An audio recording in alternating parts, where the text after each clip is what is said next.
والصلاة والسلام على أشرف الأنبياء وخاتم المرسلين. أشهد أن لا إله إلا الله وحده لا شريك له، وأشهد أن محمدًا عبده ورسوله صلى الله عليه وعلى آله وصحبه وسلم.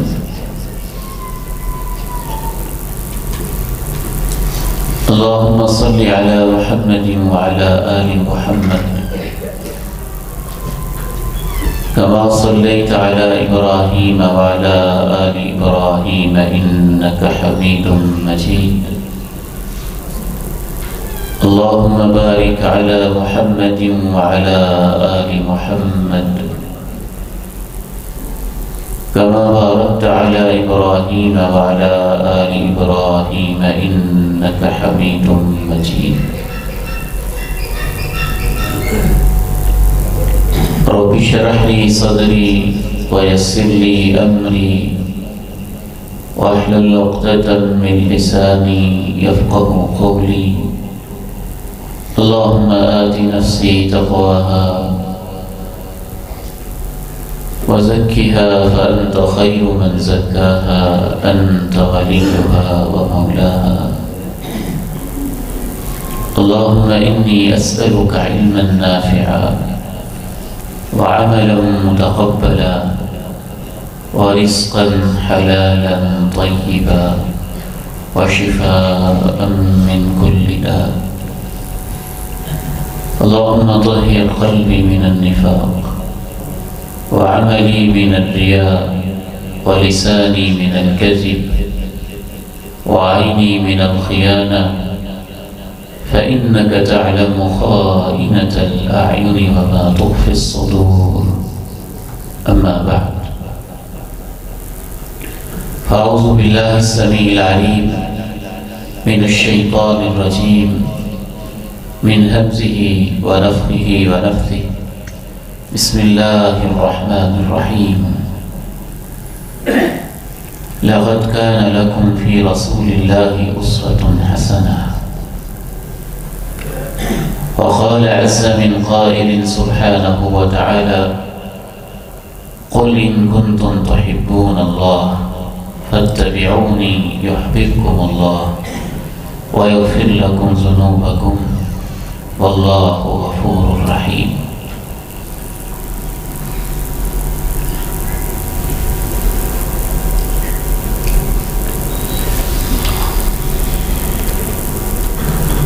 حضرت عباد بن ساریہ رضی اللہ تعالیٰ عنہ بیان کرتے ہیں کہ ایک روز فجر کی نماز کے بعد اللہ کے رسول علیہ السلام نے ہمیں ایسا واعظ کیا جو انتہائی مؤثر تھا اور ہمارے دلوں میں اترتا چلا جا رہا تھا۔ حدیث کے سیاق و سباق میں غور کرنے سے یوں محسوس ہوتا ہے کہ اس دن آپ کا انداز بڑا ہی منفرد تھا، سوز و گداز اپنے عروج کو پہنچا ہوا تھا۔ ایک ایک بات آپ کرتے جاتے تھے اور صحابہ کرام رضی اللہ عنہم اجمعین کی آنکھوں سے آنسوؤں کی ایک برسات برستی جا رہی تھی۔ کہتے ہیں ذرفت منها العیون،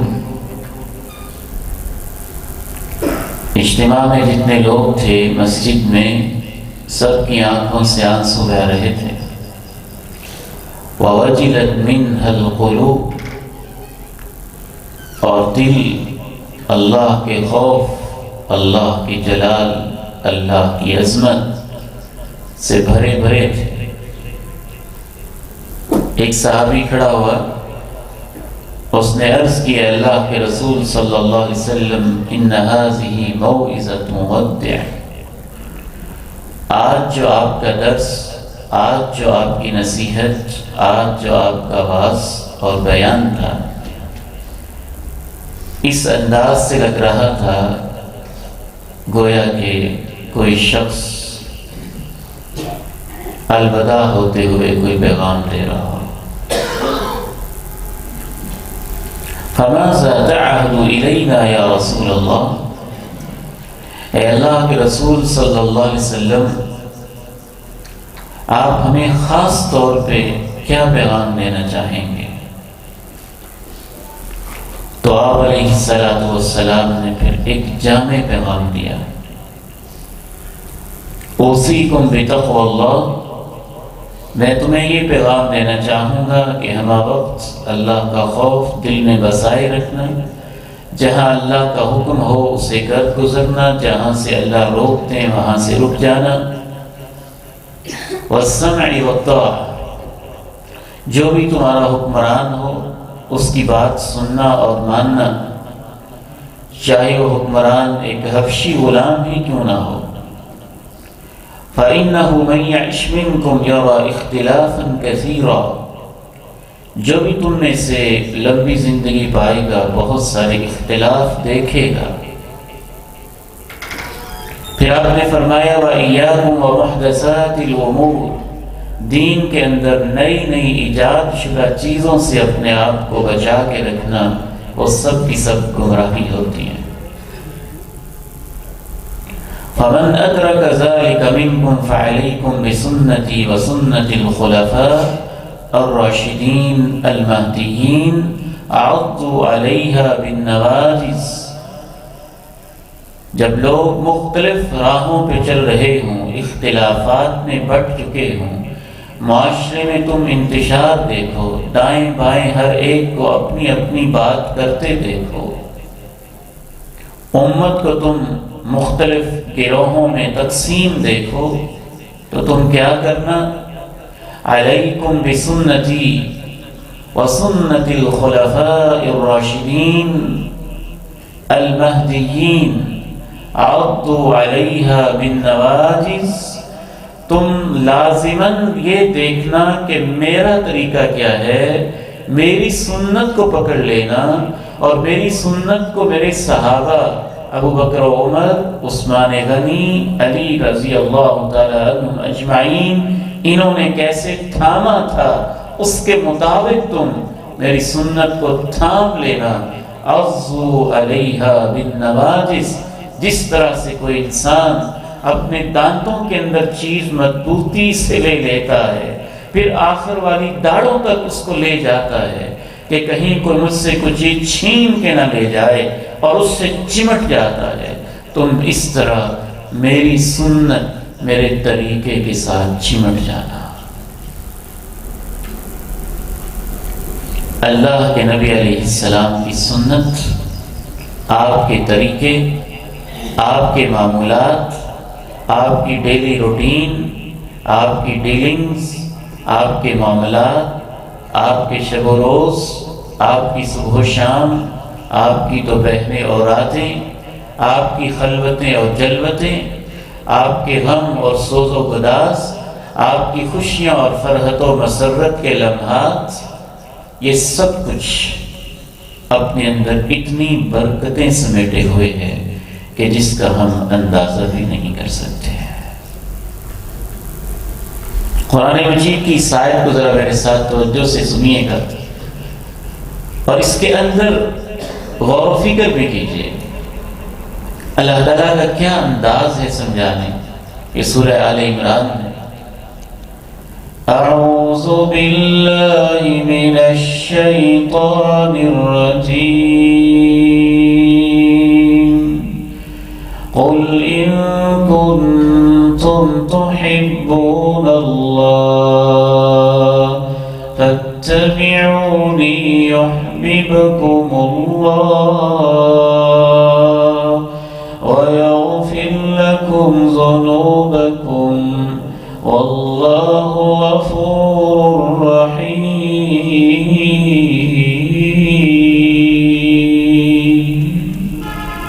آپ اعلان کر دیجئے اگر تم اللہ سے محبت کرتے ہو تو میرے نقش قدم پہ چلو.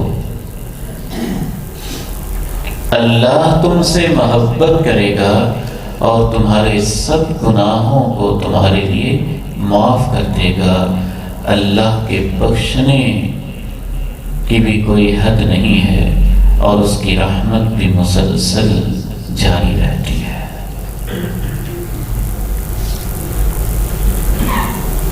آج کا یہ دور جس میں ہم زندگی بسر کر رہے ہیں فتنوں اور آزمائشوں کا دور،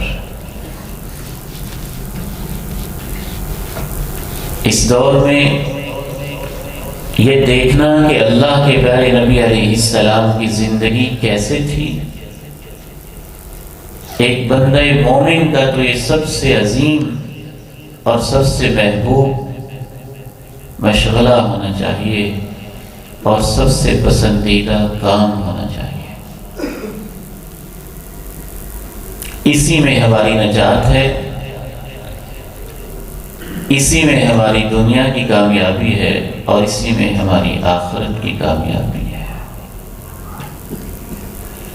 اللہ کے نبی علیہ السلام کا صرف تذکرہ، آپ کا صرف نام لے لینا اور آپ پر صرف ایک دفعہ درود پڑھ لینا، یہ بھی اتنا عظیم کام ہے کہ اللہ صرف آپ کا نام لے کر درود پڑھ دینے سے اس بندے پہ اپنی 10 رحمتیں نازل کر دیتا ہے، گناہ معاف کر دیتا ہے۔ اور اگر انسان بیٹھا ہی اس نیت سے ہو کہ میں نے دیکھنا ہے کہ اللہ کے پیارے نبی زندگی کیسے گزارتے تھے، دن کیسے شروع کرتے تھے، لباس کیسے پہنتے تھے، جوتا کیسے پہنتے تھے، گھر میں داخل کیسے ہوتے تھے، باہر کیسے نکلتے تھے، انداز تکلم کیا ہوتا تھا، اسلوب مسرت کیا ہوتا تھا، غم کے لمحات میں کیا ہوتے تھے، پوری زندگی کا منہاج اور سنت اور آپ کا طریقہ کیا تھا، واللہ اعلم۔ میں تو یہ سمجھتا ہوں کہ یہ صرف آپ کا نام لینے سے بھی اگلا مرحلہ ہے اور اس سے بھی بڑھ کر ایک عظیم کام ہے۔ تو سب سے پہلی گزارش آج کے اس پروگرام کا آغاز کرتے ہوئے یہی ہے، مجھے اور آپ کو یہ احساس دامنگیر رہنا چاہیے اور دلوں کے اوپر یہ جذبات مسلسل موجزن رہنے چاہیے کہ اللہ کی توفیق سے ہم ایک ایسا عظیم کام کر رہے ہیں کہ اگر اس میں ہم کامیاب ہو جائیں تو اس سے بڑا کام کوئی نہیں ہے کہ اللہ کے نبی علیہ السلام کی زندگی واقعی ہمارے روزمرہ کے معمولات میں آ جائے تو اس سے بڑھ کے اور کیا ہو سکتا ہے۔ ایک اور حدیث عرض کر کے پھر انشاءاللہ ہم ترتیب کے ساتھ آپ کے معمولات کا آغاز کرتے ہیں۔ حضرت ابی بن کعب رضی اللہ تعالی عنہ کے بیٹے کہتے ہیں، مجھے میرے والد محترم نے بتایا۔ اس سے یہ اندازہ ہوتا ہے کہ صحابہ کے گھروں میں کیا ماحول تھا، باپ اپنے بیٹوں کو کیسی کیسی باتیں بتاتے تھے۔ ان کے بیٹے کہتے ہیں کہ مجھے میرے والد محترم نے بتایا، اللہ کے نبی علیہ السلام جب رات کے 2 حصے گزر جاتے تھے تو آخری تیسرے حصے میں عموماً کھڑے ہو جاتے تھے۔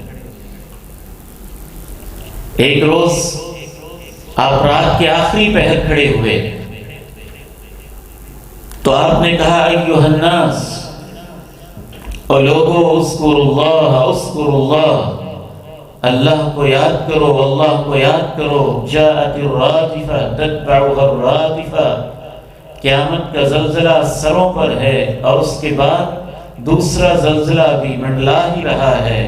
جاء الموت بما فیہ، جاء الموت بما فیہ، موت اپنی تمام ہولناکیوں کے ساتھ تمہارے سروں پہ ہے، موت اپنی تمام پریشانیوں کے ساتھ تمہارے انتظار میں ہے، بس آیا ہی چاہتی ہے۔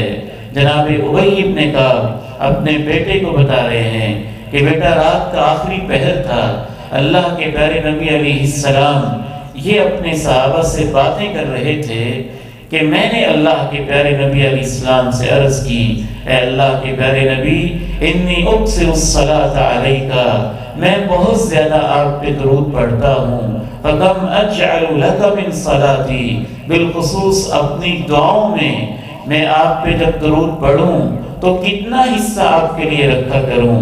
آپ نے فرمایا ما شئت، جتنی تمہاری مرضی ہے۔ میں نے خود ہی سے کہا چوتھا حصہ؟ آپ نے فرمایا جو تمہاری مرضی، ان زدت فہو خیر لک، اگر اضافہ کر دو تو تمہارے لیے زیادہ بہتر ہے۔ میں نے کہا آدھا حصہ؟ آپ نے فرمایا آپ کی مرضی، لیکن اگر اضافہ کر دو تو تمہارے لیے بہتر ہے۔ میں نے کہا الثلثین، 2/3 اپنی دعاؤں میں اور اپنے ہاتھ اٹھے ہوئے ہوں جب تو میں آپ پہ درود پڑھ لیا کروں، تیسرا حصہ اپنے لیے مانگ لیا کروں۔ آپ نے فرمایا تمہاری مرضی ہے، اگر اضافہ کر دو تو تمہارے لیے بہتر ہے۔ جناب ابی کہتے ہیں کہ میں نے کہا اجعل لک صلاتی کلھا، کہ میں تو اپنی پوری دعا میں آپ پر درود ہی پڑھتا رہوں گا۔ آپ نے فرمایا اذا تکفی ہمک ویغفر لک ذنبک، اگر تم ایسے کرو گے تو اللہ دلوں کے رازوں کو جانتا ہے، تمہارے دل کے اندر جو ارادے ہوں گے، تمہاری زندگی میں جو پریشانیاں ہوں گی، اس درود کی وجہ سے اللہ تمہاری پریشانیاں بھی ختم کر دے گا اور تمہارے سب گناہ بھی معاف کر دے گا۔ آئیے دیکھتے ہیں اللہ کے پیارے نبی علیہ السلام صبح صبح کیسے اٹھتے تھے۔ جناب عبداللہ ابن عباس صحیح بخاری میں بیان کرتے ہیں، میں اپنی خالہ میمونہ رضی اللہ تعالی عنہا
فجلس يمسح النوم عن وجهه، اور آپ بیٹھ کے آپ علیہ الصلاۃ والسلام نے اپنے چہرے سے نیند کو دور کرنا شروع کر دیا۔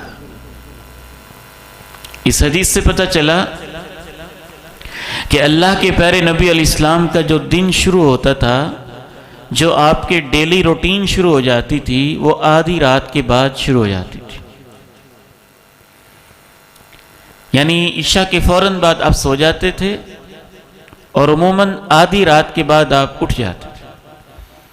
تو آدھی رات کے بعد آپ اٹھ گئے، اگر آج کے وقت کے حساب سے آپ تقسیم کریں تو غروب آفتاب ہے آج تقریباً 5:10 کہہ لیجئے، تو تقریباً 12 گھنٹے کی رات۔ تو اس سے اندازہ ہوتا ہے اگر سردی کی رات ہو تو آدھی رات کے بعد کوئی 12:30-1 بجے کے بعد یا اس کے قریب یا کچھ پہلے نبی علیہ السلام بیدار ہو گئے اور اپنے بستر پہ بیٹھ گئے، اور بیٹھنے کے بعد آپ علیہ الصلاۃ والسلام نے اپنے چہرے پر نیند کے جو آثار تھے اس کو دور کیا۔ سنتیں اتنی پیاری ہوتی ہیں کہ اللہ کے پیارے نبی علیہ السلام کی ہر چیز ہی ہمارے لیے باعث برکت ہے۔ آپ کو سوتے ہوئے اور اٹھتے ہوئے 30-40 سال گزر گئے ہیں، 50-60-70 سال گزر گئے ہیں، یا 15-20 سال گزر گئے ہیں۔ شاید آپ اپنی آنکھیں ملتے بھی ہوں گے اور نیند سے اٹھ کے چہرے پہ ہاتھ پھیرتے بھی ہوں گے، لیکن اس پروگرام کے بعد بھی آپ نے یہ کام کرنا ہے، اپنی عادت سمجھ کے نہیں کرنا، پیغمبر کی سنت سمجھ کے کرنا۔ جناب ابن عباس رضی اللہ تعالی عنہما ارشاد فرماتے ہیں کہ آپ بیٹھ گئے، یمسح النوم عن وجہی، اور اپنے چہرہ مبارک پہ یوں ہاتھ پھیر کے نیند کو دور کرنے لگے۔ سائنس مانے یا نہ مانے، دنیا کے جو انسان جو کچھ بھی کہتے رہیں، ہم نے تو بس قرآن کی اس آیت پہ عمل کرنا ہے، لَقَدْ كَانَ لَكُمْ فِي رَسُولِ اللَّهِ أُسْوَةٌ حَسَنَةٌ۔ جو شخص بھی یہ یقین رکھتا ہے کہ رب کے سامنے جانا ہے اور زندگی کا حساب دینا ہے، اس کے لیے اگر کوئی کامل نمونہ ہے تو اللہ کہتے ہیں میرا رسول ہے صلی اللہ علیہ وسلم۔ کتنی بدقسمتی کی بات ہے، اتنے عظیم پیغمبر کے ہوتے ہوئے ہم کتنے بونے اور چھوٹے چھوٹے لوگوں کو ماڈل بنائے بیٹھے ہیں، اور کیسا ظلم و ستم ہے میڈیا کا۔ چھوٹے سے گھٹیا سے لوگ، اور پیغمبر کے سامنے تو 2 ٹکے کے بھی نہیں، ان کی ایک ایک چیز کو نوٹ کر کے اچھالتے رہتے ہیں، بیان کرتے رہتے ہیں، حتیٰ کہ ان کی فضولیات کو، واہیات کو، مغلظات کو اور فضول باتوں کو جو قابل نفرت ہیں، ان کو بھی لوگوں کے سامنے رکھتے رہتے ہیں۔ بد نصیب ہے وہ معاشرہ جس کو اللہ نے اپنا آخری محبوب دیا، لیکن وہ ان کی سنتوں سے محروم رہ گیا۔ اتنی عظیم ہستی، اتنی عظیم شخصیت، جس سے کامیاب انسان انسانی تاریخ میں آیا ہی کوئی نہیں، اس پیغمبر اقدس علیہ السلام کے ساتھ اس طرح کا معاملہ بڑا حیران کن اور تعجب خیز ہے۔ اس کو آگے پیچھے کرنے کی بجائے نا ایک ایڈ کروائیں، منگوا کے پیچھے رکھ دیں۔ اگر آج نہیں ہو سکتا تو کل سے یہ ذہن میں رکھیں۔ اس کو بیٹے ویسے ہی کر دیں جیسے پہلے تھا، اور مسجد کا مائک چلا دیں۔ اگر باہر ضرورت ہے تو مسجد کا ایک مائک چلا دیں، خواتین کی طرف بھی وہ ایڈ کر دیں، اس کو مزید نہ چھیڑیں۔ آپ علیہ السلام بیٹھے بستر پہ، چہرہ مبارک، چہرہ انور، اور اس مبارک چہرے پہ آپ نے اپنے مبارک ہاتھ پھیرے، یمسح النوم عن وجہی، جیسے اپنے چہرے سے نیند کو ہٹا رہے ہوں، اور آپ علیہ السلام نے بستر پہ بیٹھے ہی سورہ آل عمران کی آخری 10 آیات تلاوت کی۔ یہ آیات اس لائق ہیں کہ بندہ ان کو باقاعدہ طور پہ پڑھے، ان کے معنی پہ غور کرے اور ان کو یاد کرے۔ ان فی خلق السماوات والارض واختلاف اللیل والنہار لآیات لأولی الالباب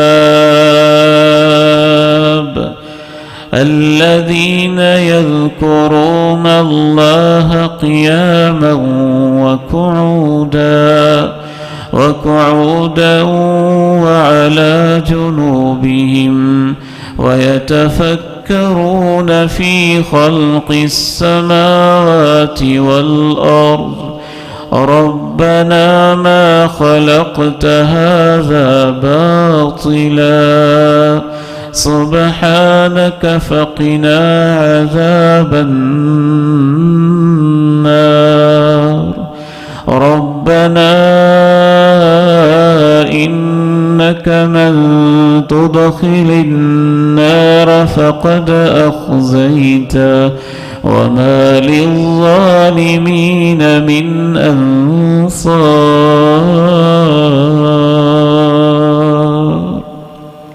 وقت اجازت نہیں دیتا کہ میں ساری تلاوت کروں، مفہوم سامنے رکھتا ہوں۔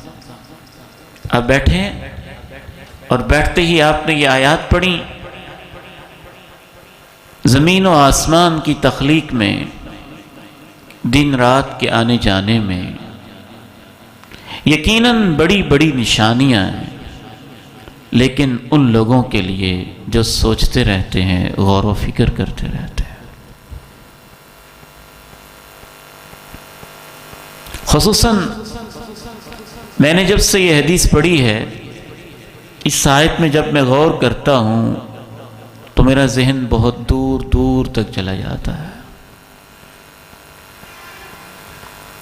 زمین و آسمان کی تخلیق میں، اے اللہ جس زمین پہ میں لیٹا تھا اس کی تخلیق میں بھی تیری عظمت کی نشانیاں ہیں۔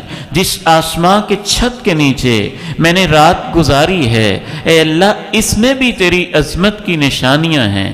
اللہ جو میں نے آج دن گزارا تھا اس کے گزرنے میں بھی تیری نشانیاں ہیں۔ جو آج کی رات گزر گئی ہے، اے اللہ اس کے اندر بھی تیری نشانیاں ہیں۔ میرا ذہن تو کبھی کبھی اس طرف چلا جاتا ہے کہ کیسے دن گزرے، کیسے رات گزرے، کیسے بچے جوان ہو گئے، دن گزرتے گئے، راتیں گزرتی گئیں، ہفتوں میں ڈھلتے گئے، ہفتے مہینوں میں ڈھلتے گئے، مہینے سالوں میں بدلتے گئے، سال اشروں میں بدلتے گئے، اور اشرے آپ کی زندگی کو کاٹتے گئے، اور ایک رات آج ایک گزر گئی۔ بچپن سے آپ لڑکپن میں آئے، لڑکپن سے جوانی میں آئے، جوانی سے ادھیڑ عمر میں آئے، بالوں کی سیاہی سے آپ سفیدی کی طرف آئے۔ کتنے لاشیں اور کتنے جنازے آپ نے اٹھائے، دن رات گزرتے گئے۔ دن رات کے گزرنے میں اللہ تیری قدرت کی، تیری عظمت کی نشانیاں ہیں۔ یہ گزرتے ہیں تو ہم گزرتے ہیں، ایک رات گزرتی ہے تو ہماری زندگی گزرتی ہے، ایک دن بیت کٹتا ہے تو ہماری زندگی کا کچھ حصہ کٹتا ہے۔ دن رات ہی تو ہوتے ہیں جو گزرتے جاتے ہیں، مجھے اور آپ کو دھکا لگاتے جاتے ہیں، دھکا دیتے دیتے قبرستان کے اندھیروں میں پہنچا دیتے ہیں اور اپنے آخری انجام تک پہنچا دیتے ہیں۔ دن رات کے آنے جانے میں اے اللہ بڑی بڑی نشانیاں ہیں۔ ان فی خلق السماوات والارض واختلاف اللیل والنہار لآیات لأولی الالباب الذین یذکرون اللہ قیاما وقعودا وعلى جنوبهم ويتفكرون في خلق السماوات والأرض ربنا ما خلقت هذا باطلا سبحانك فقنا عذاب النار۔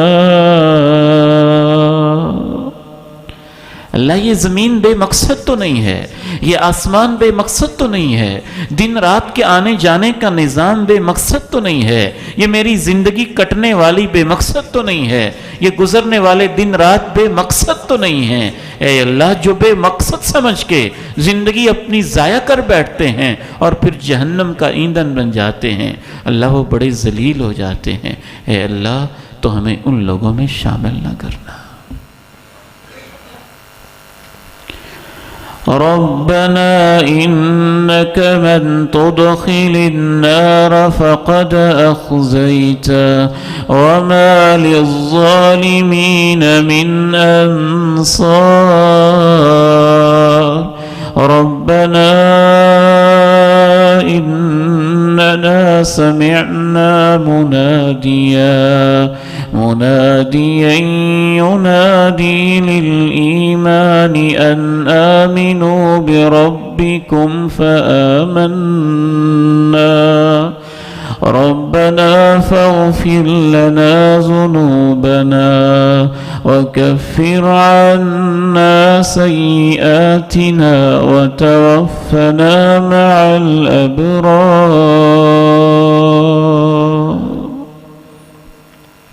ابا جی رحمہ اللہ سے میں نے یہ آیات بہت دفعہ سنی تہجد کے وقت، اور عموماً یہاں وہ رک جاتے تھے اور اس کو بار بار پڑھتے تھے. اننا سمعنا مناديا ينادي للإيمان أن آمنوا بربكم فآمنا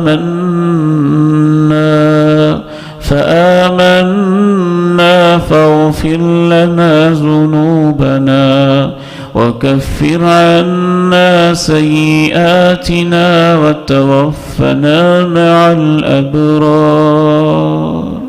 اللہ ہم ایمان لے آئے، ہمیں معاف کر دے، ہماری کوتاہیاں دور کر دے.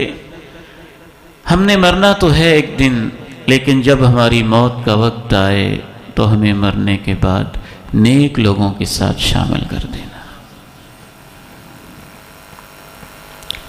یہ 10 آیات آپ پڑھتے، اس کے بعد رسول اللہ صلی اللہ علیہ وسلم بیدار ہونے کی دعا بھی پڑھتے. الحمدللہ الذی احیانا بعدما اماتنا والیہ النشور. اس اللہ کا شکر ہے جس نے ہمیں نیند جو موت کی بہن ہے یہ دی اور اس کے بعد ہمیں نئی زندگی دی. آج ہم اٹھ کے اپنے اپنے کام میں جا رہے ہیں، مصلے پہ کھڑے ہو رہے ہیں، جہاں بھی جا رہے ہیں. اے اللہ ایک دن ایسا بھی آئے گا ہم قبروں سے اٹھ کے تیری طرف جا رہے ہوں گے. پھر آپ علیہ السلام مسواک کرتے ہیں. میں صحابہ کرام کی عظمت پر حیران ہوں کہ نبی علیہ السلام کی زندگی کی ایک ایک ڈیٹیل خوبصورت انداز میں انہوں نے ہمارے سامنے رکھی. سنن نسائی کے اندر جو مسواک کی کیفیت ہے اور مسواک کرتے ہوئے جو آپ کے حلق مبارک سے آواز نکلتی تھی وہ بھی ہم تک پہنچا دی ہے کہ آپ اچھی طرح سے مسواک کرتے کی آواز آتی، یعنی گلے تک اینڈ تک اچھی طرح سے صاف کرتے، دانتوں کو، زبان مبارک کو، گلے کو خوب صاف کرتے. اللہ کے پیغمبر کی زندگی میں ہماری صحت بھی ہے، پیغمبر کی زندگی میں ہمارا ایمان بھی ہے، پیغمبر کی زندگی میں ہمارے لیے برکت بھی ہے، پیغمبر کی زندگی میں گناہوں کی معافی بھی ہے، پیغمبر کی زندگی میں اللہ کی محبت بھی ہے، پیغمبر کی زندگی میں وہ برکت اللہ نے رکھی ہے کہ جس طرح پیغمبر سے اللہ کو پیار تھا، جو شخص اپنی زندگی پیغمبر جیسی بنا لیتا ہے، اللہ اپنے قرآن میں وعدہ کرتا ہے کہ میں اپنے نبی کے اس امتی سے بھی محبت کرنے لگ جاتا ہوں. یعنی وہ شخص اللہ کا محبوب ہو جاتا ہے.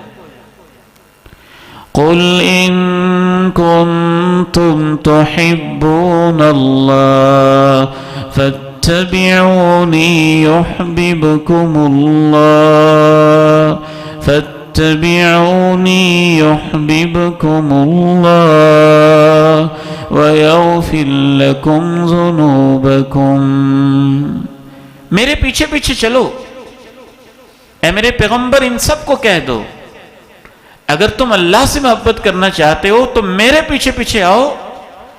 صرف یہی نہیں کہ تم اللہ سے واقعی محبت کرنے لگ جاؤ گے، تمہیں اللہ وہ مقام دے گا کہ تم اللہ کے محبوب بن جاؤ گے اور اللہ تمہارے گناہوں کو معاف کر دے گا. میں اپنے بیٹوں سے خصوصاً کہنا چاہتا ہوں کہ ہم نے بڑی مہنگی مہنگی پیسٹیں لے لیں، بڑے مہنگے مہنگے ٹوتھ برش لے لیے، کوئی حرج نہیں ہے، وقت کی ضرورت ہے، آپ استعمال کریں،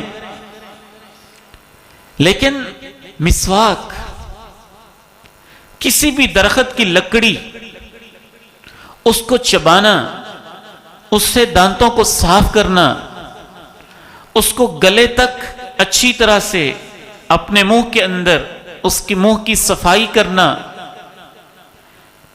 دنیا کی کوئی پیسٹ اور دنیا کا کوئی ٹوتھ برش اس کا متبادل نہیں ہو سکتا۔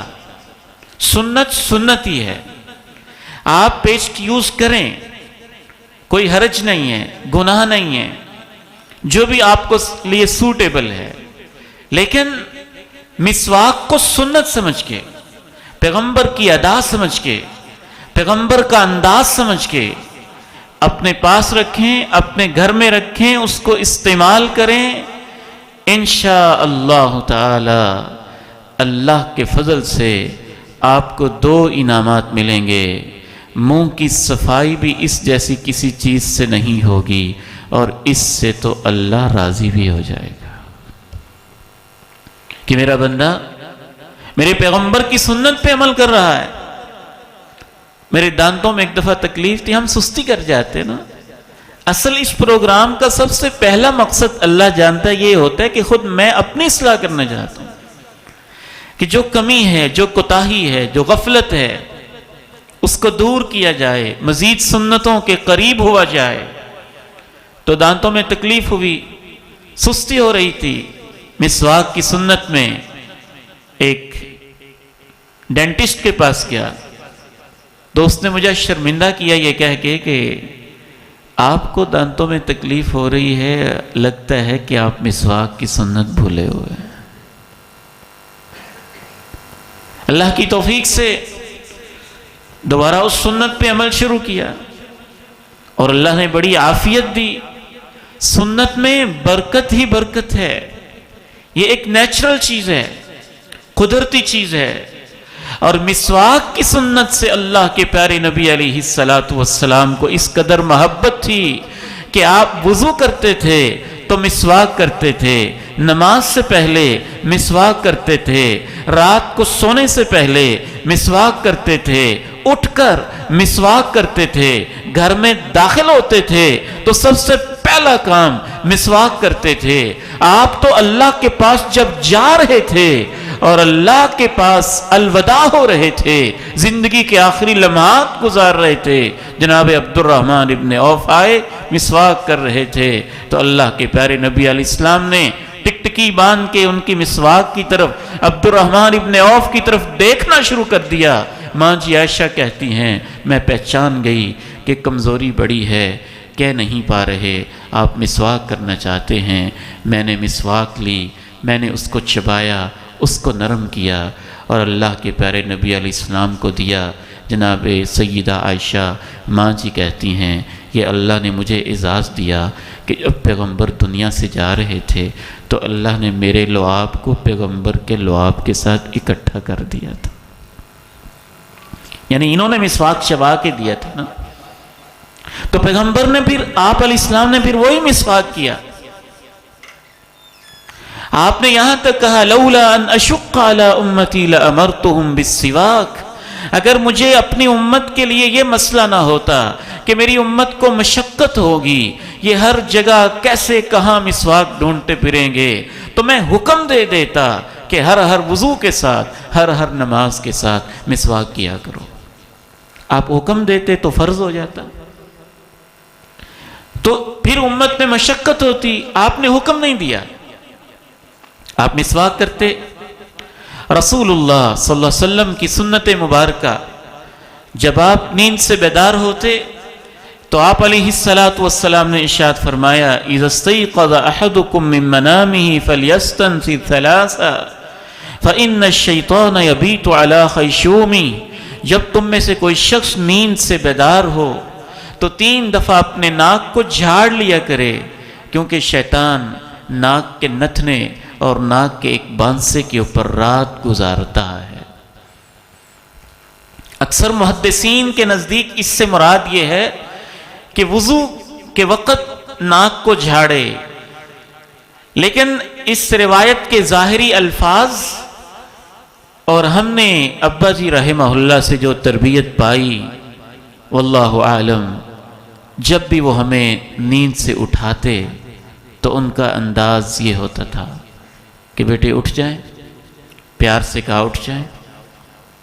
آپ سنت کے مطابق اگر بچوں کو اٹھائیں نا تو کوئی زیادہ مسئلہ نہیں ہوگا، آپ کو صبح صبح چیخنا نہیں پڑے گا، غصے میں نہیں آنا پڑے گا، ڈنڈا نہیں اٹھانا پڑے گا، پیار سے اپنے بیٹے کو اٹھا کے کہیں کہ بیٹا وقت ہو گیا نماز کا، اٹھیں، اپنے چہرے پہ ہاتھ پھیریں۔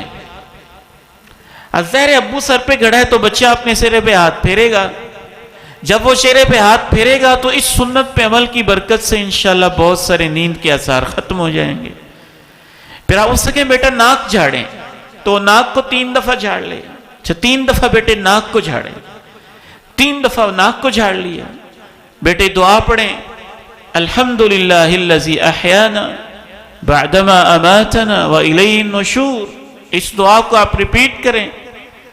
مجھے امید ہے کہ جب تک بیٹا بیٹی یہ 3 کام کریں گے انشاءاللہ اس وقت تک وہ نیند سے اٹھ چکے ہوں گے۔ اس کو کام میں لگائیں نا، بجائے اس کے کہ آپ فجر کا آغاز ہی ڈانٹ سے کریں، اس کو کام پہ لگا دیں۔ اٹھیں بیٹے، چہرے پہ ہاتھ پھیریں، چہرے پہ اس نے ہاتھ پھیرا، 3 دفعہ ناک جھاڑیں، اس نے 3 دفعہ ناک جھاڑا، بیٹے دعا پڑھ لیں۔ اگر آپ حافظ ہیں، بیٹا بھی حافظ ہے، کچھ محنت کی ہوئی ہے، وہ آیت یاد ہے تو آپ یہ بھی کہہ دیں، بیٹا وہ آل عمران کی آیات پڑھ لیں، ان فی خلق السماوات والارض واختلاف اللیل والنہار لآیات لأولی الالباب۔ ابا جی کو اللہ تعالی جنت میں اعلیٰ مقام عطا فرمائے۔ بالکل اسی طرح ہمیں اٹھاتے تھے، اٹھایا، چہرے پہ ہاتھ پھیرنے کا کہا، ناک جھاڑنے کا کہا، خود ہی دعا پڑھ دیتے تھے، الحمدللہ الذی احیانا بعدما اماتنا والیہ النشور، اونچی آواز کے ساتھ کہتے بیٹا دعا پڑھیں، تو اللہ توفیق دیتا تھا، اس سے بندہ اٹھ جاتا۔ آپ علیہ السلام کے ایک اور انداز، اٹھنے کے بعد آپ کی یہ تعلیم ہوتی کہ اس کے بعد آپ نے وضو کرنا ہے۔ اس دور کے اندر تو برتن میں ہی ہاتھ ڈالا جاتا تھا، لوٹا ہے، بالٹی ہے، باؤل ہے، کوئی بھی چیز ہے۔ آپ علیہ السلام نے ارشاد فرمایا، ایسے سمجھاتے ہیں آپ جیسے باپ بیٹوں کو سمجھاتا ہے، اور اس سے بڑھ کے سمجھاتے ہیں اور ایک ایک بات سمجھاتے ہیں۔ فرمایا اذا استيقظ احدكم من منامه فلا يغمس يده في الاناء فانه لا يدري اين باتت يده فلا يغمس يده في الاناء حتى يغسلها ثلاثا فانه لا يدري اين باتت يده۔ میری امت کے لوگوں، جب بھی تم نیند سے اٹھو تو ڈائریکٹ اپنے ہاتھ کو برتن میں پانی کے اندر نہ ڈبویا کرو جب تک پہلے اس کو 3 دفعہ دھو نہ لو، کیونکہ تم میں سے کوئی بھی جانتا نہیں ہے کہ رات اس کا ہاتھ کہاں کہاں لگتا رہا ہے۔ تو 3 دفعہ ہاتھ دھونے۔ اگر برتن ہے تو اس برتن سے پانی کو انڈیل لیں، یا برتن کے اندر آپ نے چھوٹا باؤل رکھا ہے تو اس کو کنارے سے پکڑ کے باؤل کے اندر سے پانی ڈال کے پہلے 3 دفعہ ہاتھوں کو دھو لیں۔ اس کے بعد آپ علیہ السلام نے واش روم جانے کی بھی تعلیم دی کہ کیسے جانا ہے۔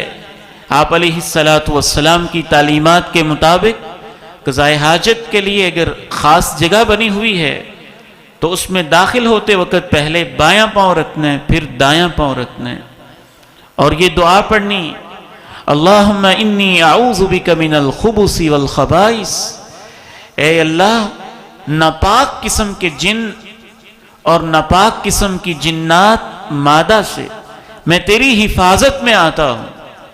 جب باہر نکلنا ہے تو دعا پڑھنی ہے، غفرانک، اے اللہ میں تجھ سے معافی مانگتا ہوں۔ کیا تعلق ہے اللہ کے ساتھ، قدم قدم پہ، ایک ایک لمحہ نبی علیہ السلام کا کیسے واضح ہو رہا ہے۔ اس کے بعد آپ علیہ السلام وضو فرماتے، اور وضو تو ایک مستقل موضوع ہے، کیا اس کے اندر برکات اللہ رب العزت نے رکھی ہوئی۔ یعقد الشیطان علی قافیۃ احدکم ثلاث عقد، شیطان تمہارے یہاں پہ 3 گرے لگاتا ہے۔ جب انسان نیند سے اٹھتا ہے، اللہ کو یاد کرتا ہے، وضو کرتا ہے، نماز پڑھتا ہے، شیطان کی ساری گریں کھل جاتی ہیں۔ اصبح طیبا نشیط، طیبا النفس نشیطا، اس کی روح پاک، خیالات پاک ہو جاتے ہیں، اور دن بھر چستی میں، ایکٹیونیس میں گزرتا ہے، نشاط میں گزرتا ہے۔ اگر وہ ایسے نہیں کرتا ہے تو شیطان کی ساری گریں نہیں کھلتی ہیں۔ وضو کیجئے، اور وضو کرتے ہوئے بھی وہ احساسات، وہ فیلنگز، وہ تعلیمات جو اللہ کے پیارے نبی علیہ السلام نے بتائی ہیں، وہ ایک علیحدہ موضوع ہے۔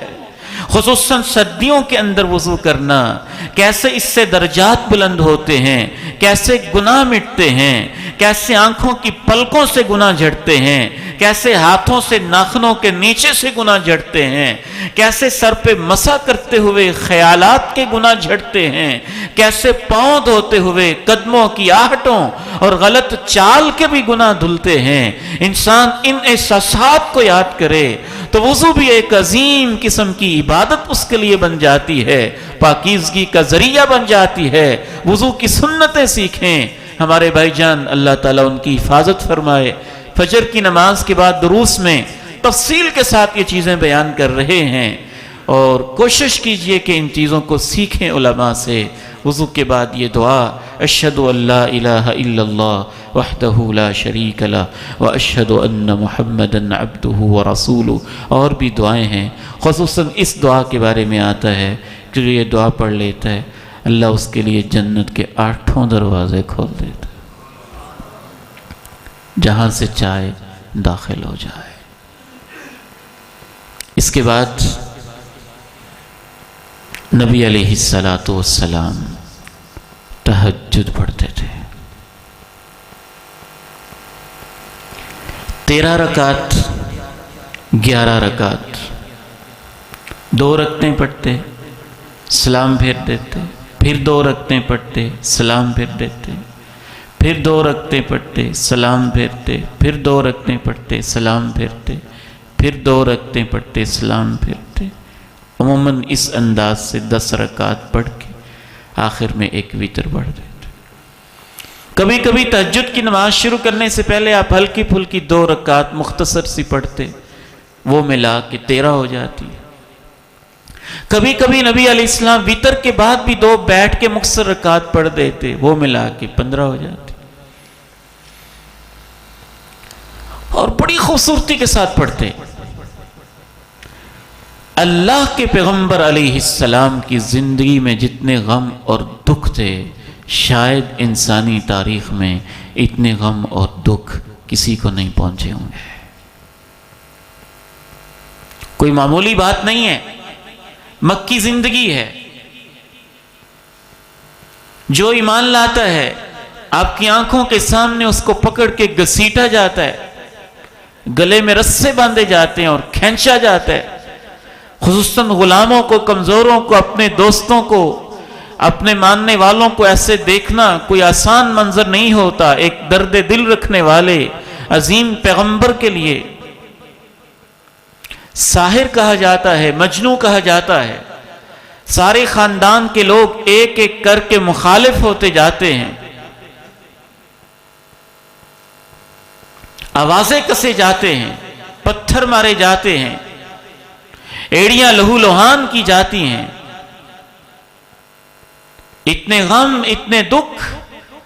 ڈاکٹر مہدی رزق اللہ سیرت نگار ہیں، بڑے ماہر، 1 درجن سے زیادہ انہوں نے وہ طریقے لکھے ہیں جن طریقوں سے مشرکین مکہ اللہ کے پیارے نبی علیہ السلام کو دکھ دینے کے جتن کرتے تھے، طریقے ڈھونڈتے تھے۔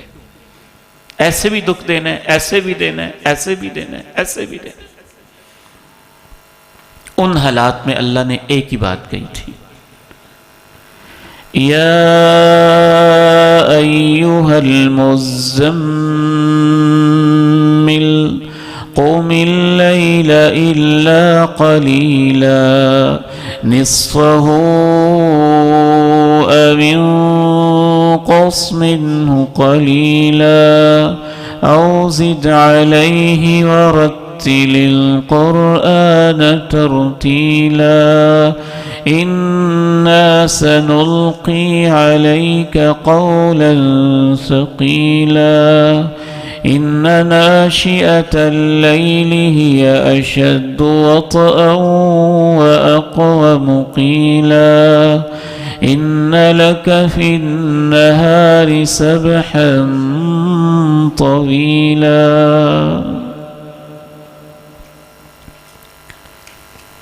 غموں کا علاج تہجد ہے، دکھوں کا مداوا رات کا قیام ہے۔ انسان کی پریشانیوں میں سب سے بڑا حوصلہ اپنے سر کو اللہ کے سامنے رکھ دینا ہے۔ اس سے انسان کو وہ قوت ملتی ہے، وہ طاقت ملتی ہے، وہ کچھ ملتا ہے کہ انسان کے لیے غم آسان ہو جاتے ہیں، مشکلیں سہنا آسان ہو جاتا ہے۔ مشکلات کے علاج کے لیے اللہ نے دو ہی نسخے بتائے ہیں، صبر کرنا اور نماز پڑھنا۔ یہ دو علاج ہیں۔ جو بھی مشکل ہے، جو بھی پریشانی ہے، جو بھی غم ہے، جو بھی الجھن ہے، معاشی مشکل ہے، معاشرتی مشکل ہے، خاندانی مشکل ہے، کوئی پریشانی ہے، کوئی غم ہے، کوئی دکھ ہے، دو چیزوں میں علاج ہے، وَاسْتَعِينُوا بِالصَّبْرِ وَالصَّلَاةِ، صبر کرتے رہنا، اپنے مشن پہ ڈٹے رہنا، اور ساتھ نماز پڑھ کے اللہ سے مدد مانگتے رہنا۔ اللہ کہتے ہیں کہ یہ جو پیغام ہے یہ ہے بڑا مشکل، لیکن ان کے لیے کوئی مشکل نہیں جن کے دلوں میں اللہ کی عظمت ہوتی، اللہ کا جلال ہوتا ہے۔ آج نفسیاتی امراض بڑھتی جا رہی ہیں، نشہ، انجیکشن، پاؤڈر اور پتہ نہیں کیا کیا چیزیں، اور اس کے پیچھے لگنے کی بنیادی وجہ انسانوں کی پریشانیاں اور انسانوں کا غم یا دوستوں کی، برے دوستوں کی صحبت ہے۔ دکھ ہوتا ہے دیکھ کر۔ ہمارے قریب ہاسپٹل ہے، ایک دن ڈاکٹر صاحب کے پاس کوئی اس طرح کا کیس آیا ہوا تھا کہ اس نے زہر کی گولیاں کھا لی۔ عموماً میں کالج جا رہا ہوتا ہوں، کلینک کھل رہا ہوتا ہے، تو میں حیران ہوتا ہوں کہ اس سال میں نے جتنے کیسز دیکھے ہیں پہلے کبھی نہیں دیکھے تھے۔ کوئی مہینے بعد، 10 دن بعد کوئی نہ کوئی بندہ آیا ہوتا ہے، اس نے سپرے پی لیے، اس نے فلاں گولی کھا لی ہے، اس نے فلاں کام کر لیا، اس نے فلاں کام کر لیا، اس نے فلاں کام کر لیا، اس نے فلاں کام کر لیا۔ بد نصیب ہے وہ امت جس کو اللہ نے عظیم پیغمبر دیا، جس پہ اتنی پریشانیاں آئیں کہ دنیا میں کسی شخص پہ نہیں آئی ہوں گی، کہ پوری دنیا ان کی مخالف ہے۔ یہ کیسے ہو سکتا ہے کہ اللہ کے نبی کا سچا امتی ہو اور وہ خودکشی کرے؟ جس کے پاس تہجد جیسی نعمت ہو، عرش والا رب ہو، قیام اللیل جیسی ایک عظیم چیز ہو، جو سجدے میں سر جھکانا جانتا ہو، جو رب کے سامنے آنسو بہانا جانتا ہو، جو رب کے سامنے رونا جانتا ہو، جو اس رب کو مانتا ہو، جو بغیر ماں باپ کے آدم کو تخلیق کر سکتا ہے، اور جس کا ایمان اس رب کے اوپر ہو، جو یونس کو مچھلیوں کے پیٹ میں پالتا ہے، جو اس رب سے تعلق رکھتا ہو، جو فرعون کے گھر میں موسیٰ کو پالتا ہے، جو اس رب پہ ایمان رکھتا ہو، جو ابراہیم کو آگ کے اندر بچا لینے والا ہے، اور وقت کے بڑے بڑے بادشاہوں کے سامنے اپنے خاص بندوں کی مدد کرنے والا ہے، تھوڑا سا اس کے ساتھ تعلق بنائیں تو صحیح۔ یہ کیسے ہو سکتا ہے کہ بندہ اتنا پریشان ہو جائے کہ اپنے آپ کو گولی مارنے لگ جائے اور زہر کھانے لگ جائے اور اس طرح کی حرکتیں کرنے لگ جائے. یہ تم بچوں کو کیا تعلیم دے رہے ہو؟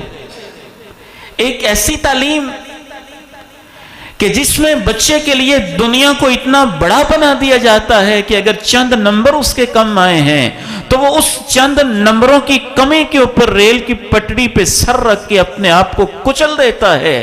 اگر اس کا ایف ایس سی کے اندر اچھے مارکس نہیں آئے اور میڈیکل کی لائن میں داخلہ نہیں ہوا تو وہ اس کے اوپر خودکشی کرنے لگ جاتا ہے. اگر اس کو کوئی جاب نہیں ملی ہے تو اس کے اوپر مارے مارے پھر رہا ہے. اگر اس کے اوپر کوئی تھوڑی سی پریشانی آ گئی ہے تو اس کے اوپر اپنی جان کے پیچھے ہاتھ دھو کے پڑا ہوا ہے اور رب کے ساتھ بغاوتیں کر رہا ہے اور یہ بھول ہی جاتا ہے کہ اگر میں اپنے آپ کو مار کے ختم کر بھی لوں تو پھر کہاں جاؤ گے؟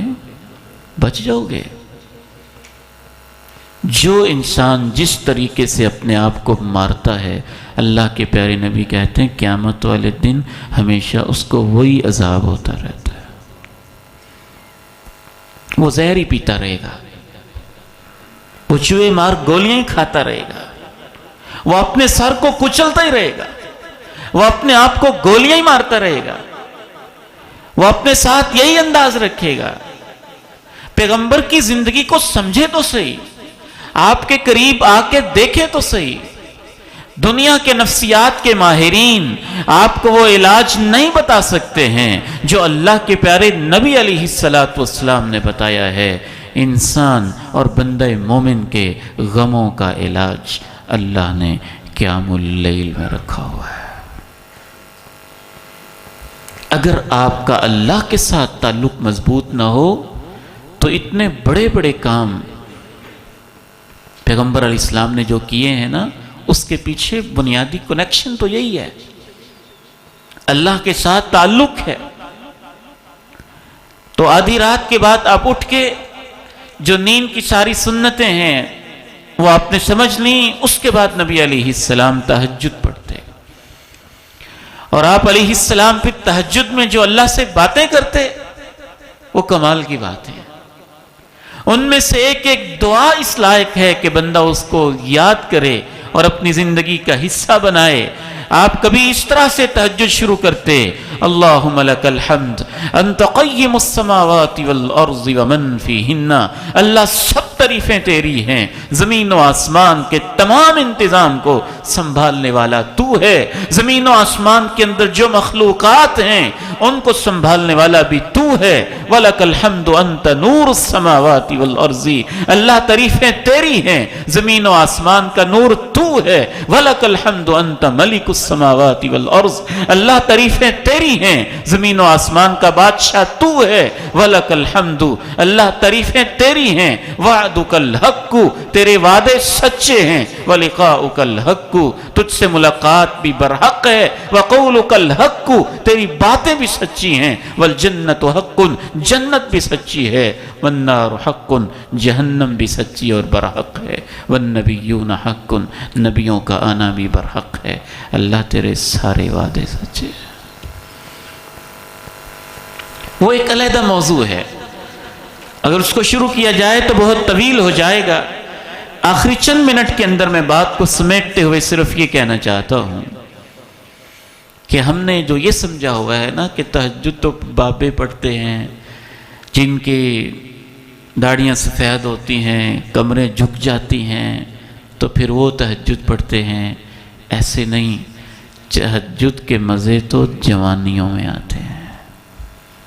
ابا جی رحمہ اللہ فرمایا کرتے تھے کہ بیٹا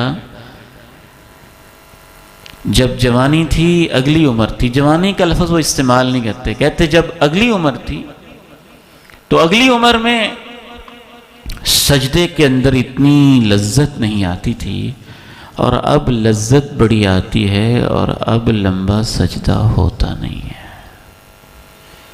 بڑھاپے کے اندر تو دردیں ہوتی ہیں، کبھی گھٹنوں میں، کبھی کمر میں، کبھی پاؤں میں، کبھی بازوں میں، کبھی سر میں، کبھی داڑھ میں، کبھی کہیں اور کبھی کہیں. اس لیے اللہ کے نبی علیہ السلام خصوصاً جوانی کے اندر عبادت کی ترغیب دیتے اور کہتے شاب نشأ فی عبادت اللہ، وہ نوجوان جو جوانی میں اللہ کی عبادت کرتا ہے اللہ اسے اپنے عرش کا سایہ نصیب کرتا ہے۔ اگر کوئی ایسا نوجوان صحابی ہوتا جس کے بارے آپ کو پتہ چلتا آپ نے صحابہ کی تربیت ایسی کی تھی کہ شاید ہی کوئی ہوگا جو تہجد نہ پڑھتا ہو، وگرنہ آپ کہتے ہیں کہ یہ جو اشعریین کی برادری ہے نا، اشعر قبیلے کے جو میرے صحابی ہیں، میں جب ان کے محلے سے گزرتا ہوں اور ان کے گھروں سے تہجد کے وقت میں قرآن کی آوازیں آتی ہیں تو میں نے دن میں نہیں دیکھا ہوتا یہ کس کا گھر ہے، میں اس کی آواز سے سمجھ آتا ہوں کہ میرے فلان صحابی کا گھر ہے۔ مدینہ کا ماحول یہ ہوتا تھا، اور آپ نے صحابہ کرام کی یہی تربیت کی تھی۔ جناب عبداللہ ابن عمر سے آپ نے کہا نعم الرجل عبداللہ، عبداللہ بندہ بہت اچھا ہے، جو عمر کا بیٹا عبداللہ ہے نا بندہ بہت اچھا ہے، بس اگر رات کو تھوڑے تہجد شروع کر دے نا، قیام شروع کر دے، نوجوان بڑا پیارا ہے، کوئی لمبا چوڑا درس نہیں دیا، بس اتنے الفاظ کہیں۔ اور اس کے بعد جناب عبداللہ بن عمر کا یہ حال ہے کہ اکثر رات تہجد ہی پڑھتے رہتے تھے۔ ضروری نہیں ہے آپ پوری ہی تہجد پڑھیں، کچھ تو پڑھنا چاہیے نا۔ نبی علیہ السلام نے 3 لیولز بیان کر دیے۔ آپ علیہ السلام نے ارشاد فرمایا تہجد کے بہت سارے فضائل میں نے لکھے ہوئے ہیں، ان کو میں سکپ کر رہا ہوں، 10-12 کے قریب فضائل، لیکن اس کے جو لیولز ہیں، ایک تو یہ ہے کہ 11 رکعت پڑھنا 2-2 کر کے، آخر میں ایک وتر، یا 13 رکعت پڑھ لینا۔ اگر ایک شخص یہ نہیں کر سکتا ہے تو پھر بھی اس کے لیے آپشنز ہیں۔ آپ نے ارشاد فرمایا من قام ب10 آیات لم یکتب من الغافلین، جو کم از کم 10 آیتیں ہی رات اٹھ کے پڑھ لے، اللہ اپنے فرشتوں سے کہتا ہے اس کا نام غافلوں سے نکال دو۔ آخری 2 سورتیں بھی پڑھ لینا تو 10 آیتیں بن جاتی، یعنی 2 رکعت پڑھ لیں، صرف اتنی بھی پڑھ لیں تو آپ کا نام تو ان لوگوں میں آ گیا نا جو رات کو اٹھے۔ اور 2 رکعت میں زیادہ سے زیادہ 5 منٹ لگتے ہیں۔ قل اعوذ برب الفلق، قل اعوذ برب الناس، آخری 3 کل ہی پڑھ لیں۔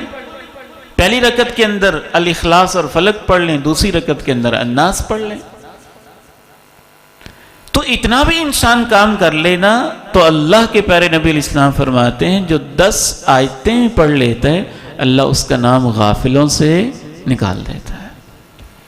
خصوصاً جو طلبہ علم ہیں، جو رات ماشاءاللہ مطالعے میں رہتے ہیں، علم میں رہتے ہیں، تہجد نہ بھی پڑھ سکیں تو کم از کم یہ 2 رکعت ہی پڑھ لیں۔ ابا جی رحمہ اللہ فرمایا کرتے تھے طلبہ کے لیے خصوصاً کہ بیٹا آپ تہجد نہ بھی پڑھ سکیں تو رات کو اٹھ کے 2 رکعتیں توبہ کی نیت سے، معافی کی نیت سے اس کو اپنی زندگی کا معمول بنا لیں۔ تو اللہ کے پیارے نبی نے ارشاد فرمایا جو 10 آیات بھی رات کو اٹھ کے پڑھ لیتا ہے یعنی 2 رکعتوں میں تو غافلوں میں سے نہیں لکھا جاتا، اور جو 100 آیات پڑھ لیتا ہے یعنی 30ویں پارے کی شروع والی کو 2 سورتیں پڑھ لیں، 3 پڑھ لیں تو وہ 100 آیات تقریباً ہو جاتی ہیں، اس سے اوپر نکل جاتی ہیں۔ کتب من القانتین، اللہ کہتا ہے اس کا نام لکھ دو کہ بڑا عبادت گزار بندہ ہے۔ اور جو 1000 آیات پڑھ لیتا ہے آپ ارشاد فرماتے ہیں کہ اس کا نام لکھا جاتا ہے کہ اس نے تو ڈھیروں خزانے اکٹھے کر لیے۔ تو آپ علیہ السلام کی ایک حدیث سنا کے انشاءاللہ ہم گفتگو کو سمیٹتے ہیں۔ جناب عبداللہ ابن مسعود رضی اللہ عنہما کہتے ہیں نبی علیہ السلام نے ارشاد فرمایا اللہ اس بندے پہ بڑا خوش ہوتا ہے سار عن وطائه ولحافه من بین اہلہ وحیہ، جو اپنے گھر والوں کو چھوڑ کے اپنے بستر اور لحاف سے یوں جوش کے ساتھ اٹھتا ہے اور اللہ سے باتیں شروع